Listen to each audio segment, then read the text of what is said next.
So you're really interested in becoming a videographer, but you just don't know where to start. As a lifelong creative and somebody that was a musician turned videographer, I definitely had the exact same questions that you're asking yourself right now. And through my experience over the last 6 years, becoming a full-time creative that supports my family and pays my mortgage and all those different things, I've got answers that I think are going to help you. So the first thing I think that you should be doing, which is probably something you've done already, is get some gear and really start shooting and finding a style that you like and just put in reps to make that happen. It seems kind of obvious, but it's really just a way of understanding and giving a test for yourself. Do you really like this process? Is it just simply an idea that kind of sparks some curiosity for you? Or is this something that you've been doing for a while and you want to really make it a career? When I first started making videos, leaving the record label business I worked in for 15 years, I found myself holding a camera and wondering what to do. I started making 200 movies in 200 days that I posted on YouTube. Don't worry, you won't find them anywhere here. I've unlisted all of them because they were terrible. But the point was that I started putting in the reps and creating work that I thought I wanted to create.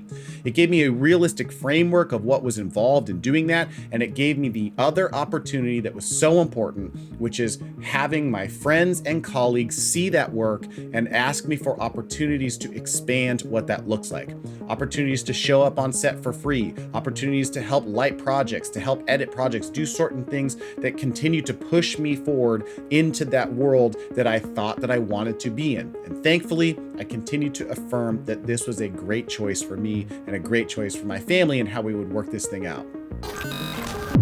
Once I had established that this is a lane that I wanted to continue to go down, I had to ask myself, where is the opportunity for video that's going to generate revenue and create a business? Now, I talked about this in a different video on is videography a great career for you? And we discussed the fact that opportunities drive business, ideas stay in the garage. That's a story I got to tell you in a different video, but looking for the opportunities that video can serve a particular market became a huge win for me in how I planned to make video my career. And I encourage you to do the same thing. What I did was start to look at a list of where video could solve a problem for businesses.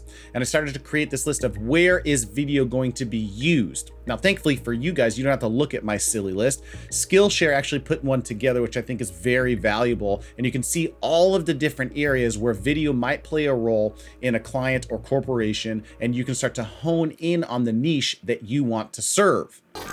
Now, speaking of niches, this is something that I want to talk about for just a second, because I think that successful creatives in an internet era are predicated on their ability to find a niche and hone in on it.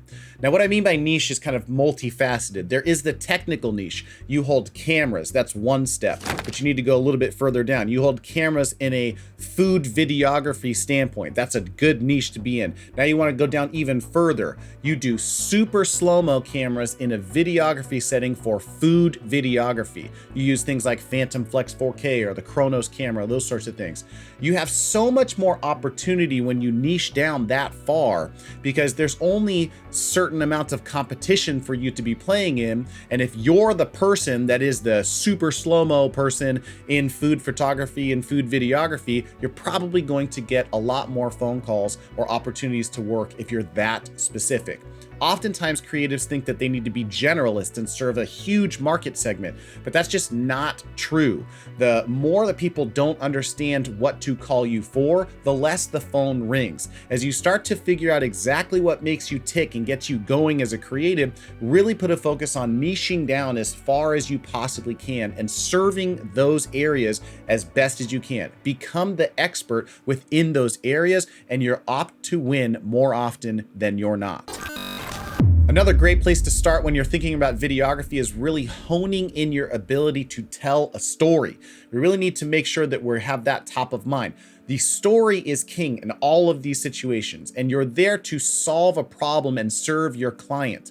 Understanding your ability to put together a story and know that you have the ability to leave a mark on your business by the way you tell stories is going to be huge.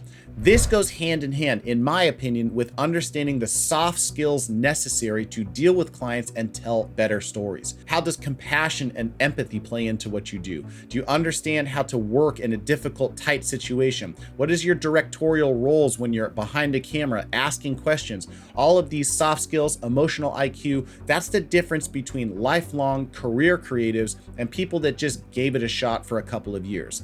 These types of things really are the differentiator and the difference maker for you as just somebody that holds a camera and somebody that has a creative business. If you followed me on social in any way, shape, or form, you'll notice the hashtag export every day. And this is something that is huge and super important to me, especially from the growth standpoint of my business. The concept here is putting in reps and making sure that you can get 1% better at some aspect of your business every single day. I believe that the only way to do that is by doing. You have to do the work. It's not necessarily just you reading and esoterically understanding information. You have to apply it and put it to use in your everyday. Now, whether that's shooting, whether that's lighting, whether it's your editing, whether that's figuring out how to do better proposals, whether it's figuring out how to do better delivery process, there's some element of your business that you can continuously improve on 1% every single day. Be a learner, be somebody that's constantly curious and asking questions of not only your clients, your colleagues, but your friends, and trying to figure out how can I level up this experience every single time. One of the greatest attractions to video to me as somebody that was a former musician that worked at labels for over 20 years is that I have this constant hill to climb. I'm always learning something new about this craft and the business of being a creative, and that's what keeps me engaged. So keeping you engaged in part is going to be your efforts of being 1% better every day and trying to acquire new skill sets and knowledge to help better serve you and your clients. And lastly, all of these things to me really kind of funnel into one general concept, which is you need to start to think of yourself as a business. A creative business, yes, but you need to start to think of yourself as a business. Professionals show up every day because that's what they're paid to do. They don't need inspiration. They don't need any of those sorts of things. The amateur is looking for reasons to do the work. But that's not what we're here to do. We need to treat creativity as a business that serves other businesses. We are a B2B partner and we are a service business. But nonetheless, this is not talking about doing things for fun or a hobby or any of those sorts of things. Hobbies are great. Things for fun are incredible. And most of us kind of landed in this space because this was our hobby. But the reason you're watching this video is to try to figure out how you can turn your hobbies and your passions into ways that generate revenue, help you pay your rent, and support your family.